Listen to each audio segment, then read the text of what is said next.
मैंने अपनी पूरी नौकरी में बहुत इनकाउंटर किए जिसमें मुझे बहुत सम्मानों से सम्मानित भी किया गया तथा राष्ट्रपति वीरता पदक भी मिला।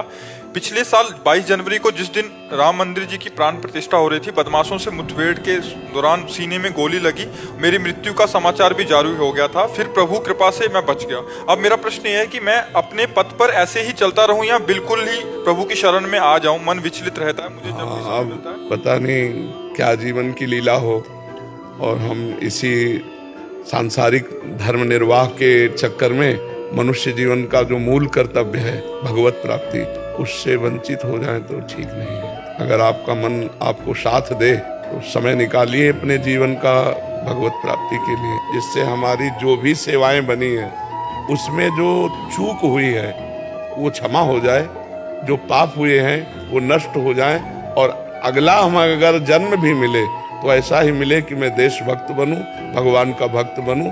अब हम इसके नीचे न जाएं, मनुष्य योनि के नीचे न जाएं, जो अन्य योनियां हैं उनमें हम न जाएं।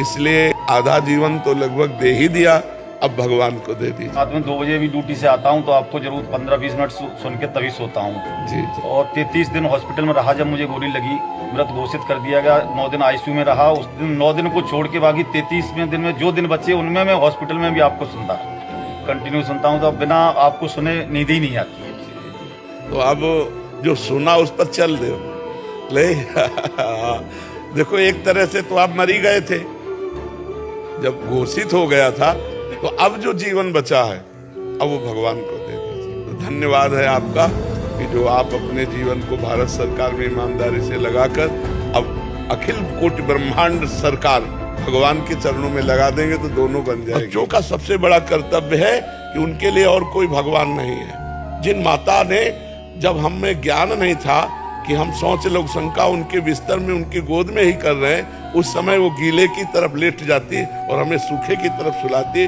अपने शरीर का रक्त दुग्ध रूप में परिणित करके हमको पिलाया।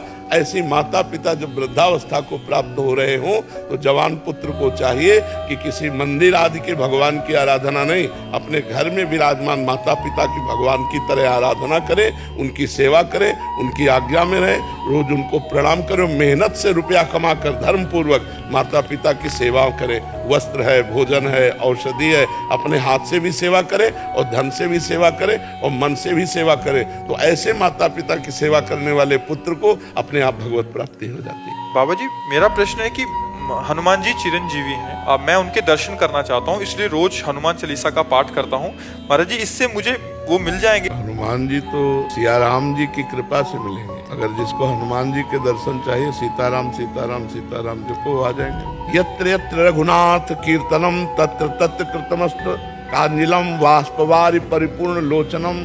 हनुमान जी, जहाँ जहाँ सीताराम सीताराम नाम कीर्तन होगा वहाँ हनुमान जी, जहाँ रामचरित्र होगा वहाँ हनुमान जी। तो हनुमान जी की मनपसंद बात करो तो हनुमान जी मिल जाएंगे। क्या? सियाराम जी का नाम कीर्तन करो, सियाराम जी का चरित्र गाओ और प्रार्थना करो कि महाराज मुझे मिल जाओ, तो कृपा करेंगे। वो आपके दर्शन के अनुसार रूप दिखा देंगे। किसका प्रश्न था? हाँ, तो हनुमान जी को प्रसन्न करने के लिए सीताराम नाम कीर्तन करो, रामचरित्र का गायन करो, फिर प्रार्थना करो। उधर से वो भीम पुष्प लेने जा रहे थे सौगंधिक वन, तो हनुमान जी ने सोचा कहीं अपराध न बन जाए ऋषियों का, इसलिए रास्ते में बैठ गए बंदर के रूप में, लंबी पूंछ। तो शास्त्रीय सिद्धांत है किसी पशु को भी नहीं लांघना चाहिए, नहीं पुण्य नष्ट हो जाते हैं। आजकल के लोग समझते नहीं, जैसे कोई सोया हुआ पुरुष है तो आप लांघ नहीं सकते, नहीं आपके पुण्य नष्ट हो जाएंगे, या कोई पशु है तो आप छलांग नहीं मार सकते, आप साइड से जाइए। उनकी इतनी लंबी पूंछ थी कि साइड में पहाड़ है, छोटी रास्ता बीच में। हनुमान जी से कहा वायुपुत्र भीम जी ने, वायुपुत्र हनुमान। भीम ने कहा कि ए बंदर, पूंछ हटा ले, मुझे जाना है। उनका बूढ़ा हो गया हूँ, हिम्मत नहीं हटाने की, हटा लो। कहा मेरी अवहेलना करता है? कहा हटा लो भाई, बूढ़ा हो गया हूँ, मेरी पूंछ हटा के चल दो। पूरा बल भीम ने लगा दिया। तो हाथ जोड़कर खड़े हो गए कि मैं समझ गया साधारण बंदर नहीं, आप मेरे बड़े भ्राता पवन पुत्र हनुमान। हनुमान जी ने बताया कि आगे जो है देव ऋषियों का मार्ग है, आप जाओगे तो अपराध बन सकता है। तो उनका भैया मैं आपके उस रूप को देखना चाहता हूँ जिस रूप में आपने लंका दहन करने के समय कनक भूधराकार शरीरा समर भयंकर अतिबल, उनका तुम देखने की क्षमता नहीं, तो उनका भैया जरूर दिखाओ। तो हनुमान जी ने जे ही अट्टहास किया और रूप बढ़ने लगा, भीम का पायमा वो वही रोक दिया। बोले अभी पूरा नहीं है, अभी इतना ही है जितने कांप रहे थे भीम। हनुमान जी का रूप देखने की सामर्थ्य तो उनके भाई भीम में भी नहीं थी। तो हनुमान जी को प्रसन्न करने के लिए सीताराम नाम कीर्तन करो, रामचरित्र का गायन करो, फिर प्रार्थना करो, तो दर्शन